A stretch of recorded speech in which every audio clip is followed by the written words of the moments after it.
చట్టపరంగా విశ్వాసం నమ్మకం నాకు ఉంది కాబట్టి పక్క కూడా ఆడుతా నేను పట్టించుకోండి దాని గురించి ఇలా లక్షల రూపాయలు కోట్ల కడుతున్నారు ఇవాళ కేసీఆర్ కుటుంబము 2022లోనూ 23లోనూ నా మీద 100 కోట్ల ఇజ్జత్ వేసిండు. ఏమైంది?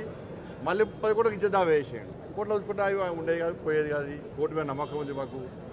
ఆడ 11 లక్షలు కడితేవి, అంతకుముందు కడితేవి. ఇక సిరిసిల్ల లాంటి నియోజకవర్గం వల్ల మొన్న వరదలు వస్తే చచ్చిపోయారు. ₹1 ఇచ్చినావా? ఈ 10 లక్షలు తీసుకపోయి ఇక సిరిసిల్ల ఇస్తే ఏమే కోట్ల రూపాయలు ఇజ్జత్ దావా తెలంగాణ రాష్ట్రంలో వేయాలంటే నువ్వు మీ అయ్య బయటికి రారు. నువ్వు మీ అయ్య తిట్టిన తిట్లు ఎవ్వరు తిట్లే. నేను లవంగం తింటే తంబాకు అన్నావు, సిగ్గుండాల కొంచెం అన్న. ఇజ్జదా వేరాదా? నన్ను వాడు వీడు అని మాట్లాడినావు, ఇజ్జదా వేరాదా నీ మీద? మీ అయ్య నా తలకే 6 ముక్కలు నట్టుకున్నాడు, ఇజ్జదా వేరాదా? నీ అయ్య నన్ను వాడు వీడు అని ఏ భాష పడితే ఆ భాష మాట్లాడాడు, ఇజ్జదా వేరాదా? తెలంగాణ రాష్ట్రంలో ప్రజలను దళిత బంధు దళితులు ముఖ్యమంత్రి చేస్తాన్నావు, మోసం చేస్తావు. ఇజ్జదా వేస్తే ఏడుంటావు నువ్వు? యువతకు ఉద్యోగాలు ఇస్తావు, మోసం చేస్తావు. ఇజ్జదా వేస్తుంటే నువ్వు నీ అయ్యి ఏడుంటారు? నిరుద్యోగ బుద్ధి ఇస్తావు, ఇయ్యలేదు. ఇజ్జదా వేస్తే ఏడుంటావు నువ్వు? రుణమాఫీ అన్నావు, చేయలేదు. ఇజ్జదా వేస్తే ఏడుంటావు నువ్వు? డబుల్ బెడ్రూమ్ ఇస్తావు, మోసం చేస్తావు. ఇజ్జదా వేస్తే ఏడుంటావు నువ్వు? గట్ల బెదిరిస్తే భయపడే వ్యక్తి బండి సంజయ్ కాదు. నువ్వు ఉద్యమం పేరుతో వచ్చినావు, మీ నాయన పేరేపి మీ అయ్య పేరేపి నువ్వు వచ్చినావు. నేను 9 సార్లు జైలుకి పోయినా. నా మీద నీ ప్రభుత్వం పెట్టిన కేసులు 109 కేసులు. 9 సార్లు జైలుకి పోయినా. 109 కేసులు.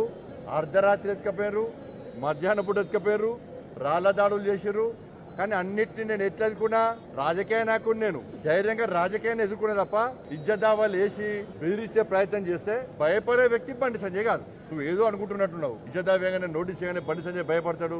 తెలంగాణ సమాజానికి అప్పీల్ చేస్తున్నా. తెలంగాణ రాష్ట్రంలో బీఆర్ఎస్ పార్టీ, గతంలో టీఆర్ఎస్ పార్టీ తెలంగాణ రాష్ట్రంలో రాష్ట్ర ముఖ్యమంత్రిగా కేసీఆర్ గారు ఉన్నప్పుడు కేసీఆర్ గాని కేసీఆర్ కుటుంబం తెలంగాణ సమాజాన్ని తిట్టిన తిట్లు వాస్తవమా కాదా?